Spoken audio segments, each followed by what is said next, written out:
महाराष्ट्र सरकार में मंत्री और एनसीपी प्रवक्ता नवाब मलिक की सुरक्षा जो है वो बढ़ाई गई है। अब उन्हें वाई कैटेगरी की सुरक्षा दी गई है और नवाब मलिक का कहना है कि उन्होंने क्रूज ड्रग्स मामले में जब से एनसीबी की अनियमितताओं को उजागर करना शुरू किया है, उन्हें फोन पर धमकियां मिल रही हैं। आज भी नवाब मलिक ने प्रेस कॉन्फ्रेंस करके कहा कि खुलासों को लेकर उन पर राजनीतिक हमले हो रहे हैं। और पहले आप नवाब मलिक को सुनिए, फिर हम सीधे चले सुनील सिंह के पास, हमारे साथी के पास। नवाब मलिक का दामाद ये ड्रग डीलर है, उसकी गिरफ्तारी हुई। खुन्नस में ये इस तरह का एनसीबी को बदनाम करने का काम कर रहे हैं। अफसोस की तो बात यह है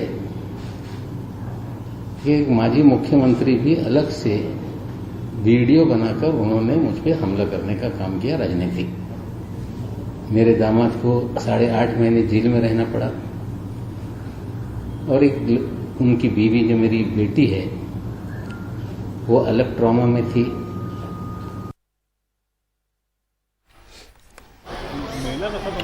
और हमारे साथ साथी सुनील सिंह जुड़ रहे हैं। सुनील, आज की ये प्रेस कॉन्फ्रेंस में दो बड़ी चीजें थी। एक तो ये कि हमें ये बताएं कि नवाब मलिक ने कहा था कि वो एनसीबी के अधिकारी समीर वानखेड़े की और बीजेपी के नेता मोहित भारती की मीटिंग का कोई एक वीडियो रिलीज करेंगे।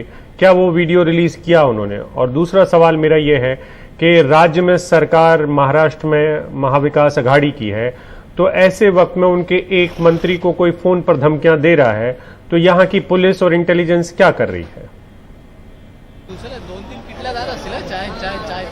देखिए, नवाब मलिक ने लेकिन जैसा कि आप कर रहे हैं तो मोहित कंपोज देखिए, उन्होंने पूरी बात जो की वो अपने दामाद समीर खान की बेगुनाही पर बात की और ये कहा कि किस तरह से एनसीबी ने उनको फ्रेम किया था, फर्जीवाड़ा किया था। क्योंकि जो रिपोर्ट आई है, जो ड्रग्स सीज किए गए थे, बताया गया था कि गांजा सीज किया गया था, वो सब गांजा नहीं निकला। और जब जमात के घर पर दफ्तर में तलाशी ली गई थी तब भी कुछ मिला नहीं था। यहाँ तक कि जमानत अर्जी की जब सुनवाई यहाँ पर होनी थी तब भी लगातार एनसीबी की तरफ से टालम टोल कर जा रही ताकि जल्दी सुनवाई न हो सके। 8.5 महीने लग गए तब उन्हें जमानत मिली है। और अब जब ऑर्डर कॉपी आई तो उससे पता चल रहा है कि कहीं भी कोई भी ड्रग्स नहीं था, उसके बावजूद उन्हें फंसाया गया। और ये उन्होंने अपनी तरफ से बेगुनाही कर रखा और कहा कि इसको लेकर वो जो उनके खिलाफ जो आरोप है उसे खारिज करने के लिए आगे अदालतों में दलील दी जाएगी।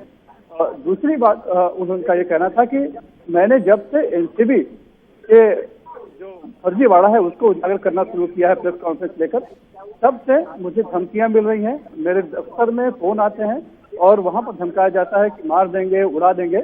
तो उनका ये कहना है कि अभी मैं इसकी शिकायत करूंगा। अभी तक मैंने शिकायत नहीं की है, लेकिन सुरक्षा फिलहाल उनकी बढ़ा दी गई है। पहले उनके पास 2 गार्ड हुआ करते थे, इसके अलावा अपने पर्सनल बाउंसर्स उन्हें रखे हुए थे, लेकिन अब उन्हें वाई प्लस की सुरक्षा दी गई है। तो 4 जो गार्ड है उनके साथ रहेंगे, एक पायलट कार रहेगी और जो उनका घर है वहां पर भी 4 गार्ड पहले से पुलिस मौजूद रहेंगे। तो सुरक्षा बढ़ाई गई है। कार्रवाई क्या हुई है इस तरह की धमकी आने के बाद, अभी तक उनका कहना है कि उन्होंने शिकायत नहीं की है, लेकिन अब वो शिकायत रखेंगे, गृह सचिव के पास रखेंगे और उसकी पूरी जांच करवाने की मांग करेंगे। तो सरकार ने अभी तक कार्रवाई कुछ नहीं की है। हाँ, सरकार ने सुरक्षा बढ़ा दी है।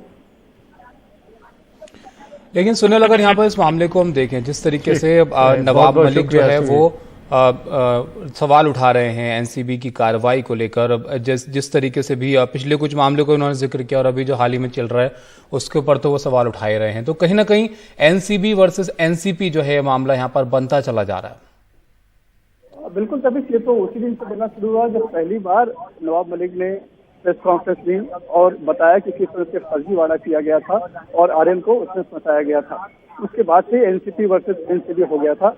और उसके बाद आपने देखा होगा कि समीर वानखेड़े की तरफ से एक बात रखी गई और महाराष्ट्र डीजीपी से शिकायत की गई कि मेरी जासूसी हो रही है और जो ओशीवाड़ा का कब्रिस्तान है वहाँ की सीसीटीवी निकालने की कोशिश की गई थी। उसमें हालांकि उसके पीछे कौन है अभी तक ये नहीं साफ हुआ है, लेकिन 2 पुलिस वाले गए थे, यानी मुंबई पुलिस के 2 कर्मचारी थे। तो आपकी मुंबई पुलिस ने ऐसा क्यों कर रही है या क्या साबित करना चाहती है, ये सवाल उठा था। हालांकि जो गृह मंत्री हैं दिलीप वलसे पाटिल, उन्होंने मना किया गया है कि ऐसा कोई भी आदेश नहीं दिया गया है।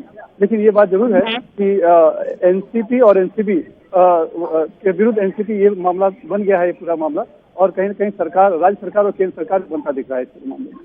चलिए, तो सवाल उन्होंने आर्यन खान को लेकर भी खड़े किए हैं। अब उस पर क्या रुख होता है, ये अब कोर्ट में सुनवाई भी हो रही है, उसके बाद पता चल जाएगा कि अब जिस तरीके के सवाल जो नवाब मलिक खड़े कर रहे हैं उसमें कितना दम है।